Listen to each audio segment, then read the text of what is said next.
25 క్రీస్తు జన్మదినం. దీనిని క్రైస్తవులంతా కూడా అత్యంత ఇష్టంగా, అత్యంత ముఖ్యమైనటువంటి పండగల్లో క్రైస్తవులకి ఈ డిసెంబర్ 25 అనేది అత్యంత ముఖ్యమైనదని చెప్పుకోవచ్చు. ప్రతి ఒక్కరూ కూడా చర్చిలకు వెళ్లి ప్రార్థన చేస్తూ ఆ రోజంతా గూడా తమ కుటుంబ సభ్యులతో, బంధువులతో సరదాగా గడుపుతూ ఉంటారు. అయితే ఈ క్రీస్తు జన్మదినం విశిష్టత ఏమిటి అనేది మనతో మాట్లాడడానికి ఫాదర్ మనతో పాటున్నారు. ఫాదర్ చెప్పండి. అసలు క్రీస్తు జన్మదిన విశిష్టత ఏమిటంటారు? ముందుగా ప్రేక్షకులందరికీ కూడా హ్యాపీ క్రిస్మస్.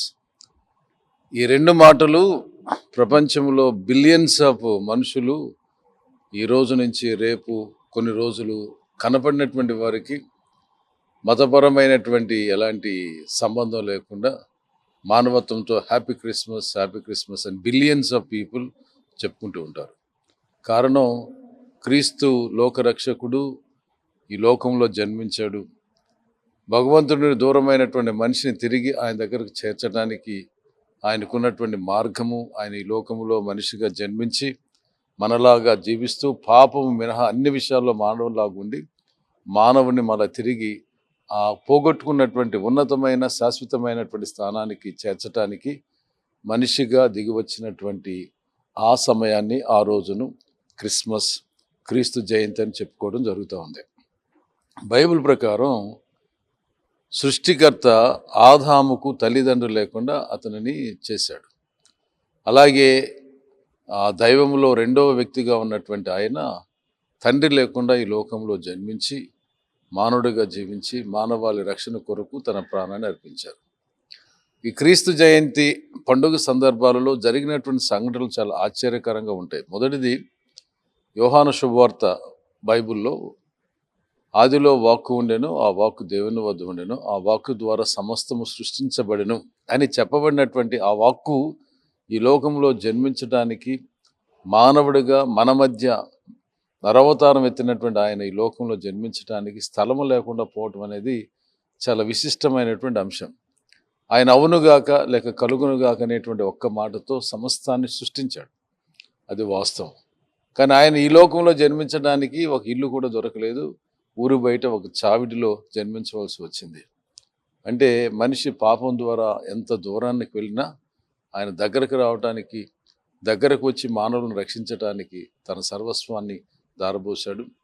అలాగే ఆయన జన్మించినప్పుడు ఆయన దగ్గర ఉండి ఆ మోక్షములో, పరలోకములో ఎప్పుడు స్తుతిస్తూ గానాలు పాడేటువంటి దూతలు ఆయన జన్మించినటువంటి ఆ స్థలము దగ్గరకు వచ్చి మహోన్నతమున సర్వేశ్వరుడు ఉన్నటువంటి దేవునికి మహిమ కలుగునుగా అని చెప్పడమే కాకుండా మరొక మంచి మాట వాళ్ళు గీతంతో ఆలాపిస్తారు.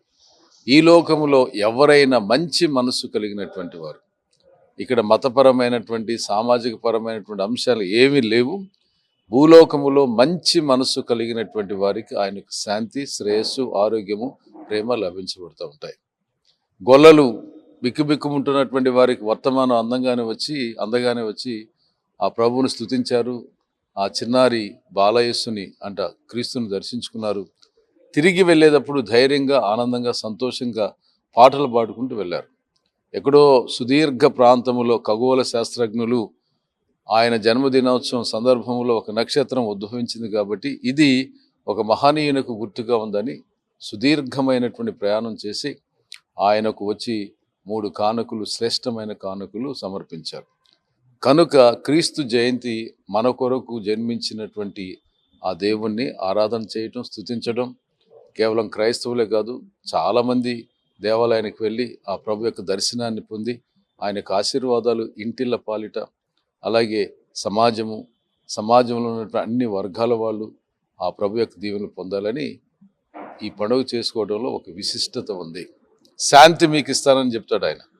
ఆయన జన్మించినప్పుడు మంచి మనసు గల వారికి శాంతి అయితే, ఆయన జన్మించిన తర్వాత ప్రతి మనిషికి కూడా శాంతిని అందిస్తాడు.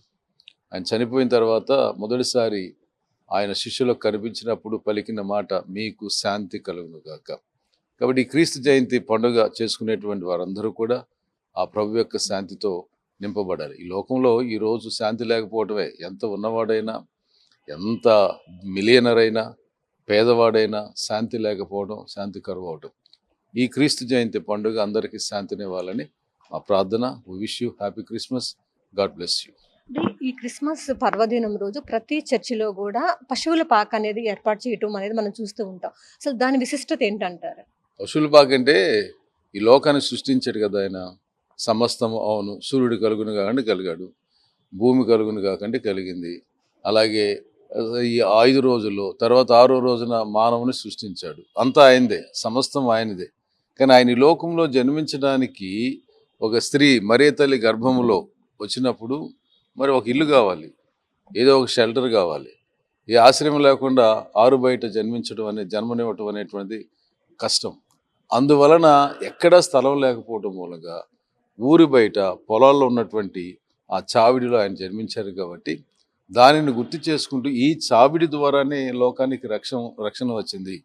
ఈ చావిడి లేకపోతే ప్రభు ఎక్కడ పుట్టాడో మనకు తెలియదు, కానీ ఆ చావిడి ఆశ్రయం కల్పించింది కాబట్టి పశువుల శాలలాగా ఆ చావిడిలాగా మన హృదయం కనుక మార్చుకుంటే మన హృదయంలో ఆయన జన్మిస్తాడు అనేటువంటి ఒక సంకేతాన్ని గుర్తు చేసుకుంటూ చక్కగా ఈ ఈ క్రిస్మస్ క్రిబ్ లాంటిది, పశువుల పాక లాంటిది ఏర్పాటు చేయడం జరుగుతుంది. అంటే ఈ ప్రార్థనలు ఏ విధంగా ఉంటాయి? ఈ రోజు రాత్రి రేపు సర్వీస్ ఎలా ఉంటాయండి? అంటే క్రైస్తవుల్లో కొన్ని శాఖలు ఉన్నాయి, అది చాలా మందికి తెలుసు. మేము ఆర్సిఎం రోమన్ క్యాథలిక్, మాకు ప్రధానంగా ఆ క్రీస్తు మరణించినటువంటి ఆ మరణ యాగాన్ని మేము స్మరణ చేసుకుంటాం. అనగా ఆయన రక్తం చిందించాడు, రక్తం చిందించకుండా ఆయన యొక్క మరణాన్ని జ్ఞాపకం చేసుకుని ఆయన శరీరాన్ని స్వీకరిస్తూ ఆరాధన, పాటలు, స్తుతులు, స్తోత్రాలు ఇవన్నీ కూడా జరిపించడం ఈ కథోలిక్ చర్చిలో ఎక్కడున్న, ప్రపంచంలో ఎక్కడున్నా చేసేటువంటి ఒక క్రమమైన పద్ధతి. అలాగే ప్రొటెస్టెంట్లో సిఎస్ఐ వాళ్ళు కూడా ఇలాగ చేస్తారు, లూథరన్స్ కొంతమంది ఇలాగ చేస్తారు. ప్రధానంగా వర్షిప్, ఆరాధన, ఆయన్ను స్తుతించటం. ఈ స్తుతి మహిమ అనేటువంటిది దేవునికి ఘనత కలిగించేలాగున ఎవరైతే స్తుతించి ఆరాధన చేస్తున్నారో వారికి దీవెనకరమైనటువంటి ఆశీర్వాదం పొందడానికి ఈ ప్రార్థనలు, ఆరాధనలు ఉంటూ ఉంటాయి. అయితే మొత్తానికి చూసుకున్నట్లయితే ఈ డిసెంబర్ 25వ తేదీన ఒక దేశవ్యాప్తంగానే కాదు, ప్రపంచ వ్యాప్తంగా కూడా ప్రతి ఒక్క క్రైస్తవులంతా కూడా, క్రైస్తవేతరులు కూడా తమ చర్చిలకు వెళ్ళి దేవుని ప్రార్థనలో, ఆరాధనలో పాల్గొనడం అనేది మనం చూస్తూ ఉంటాం. ఏపీ వ్యాప్తంగా కూడా అన్ని చర్చిలు కూడా అందంగా ముస్తాబయ్యాయి. కొన్ని చర్చెస్లో ఈరోజు రాత్రికి సర్వీస్ ఉంటే, మరికొన్ని చర్చెస్లో అయితే ఉదయం ఏదైతే డిసెంబర్ 25 తెల్లవారుజామున ప్రార్థనలు అనేది పెట్టుకోవడం అనేది కొన్ని చర్చిల్లో ఆనవాయితీగా వస్తుంది. ఇది ఇక్కడ ఉన్న పరిస్థితి. కెమెరా పర్సన్ రాంబాబుతో లక్ష్మి, 1 ఇండియా న్యూస్ తెలుగు, విజయవాడ.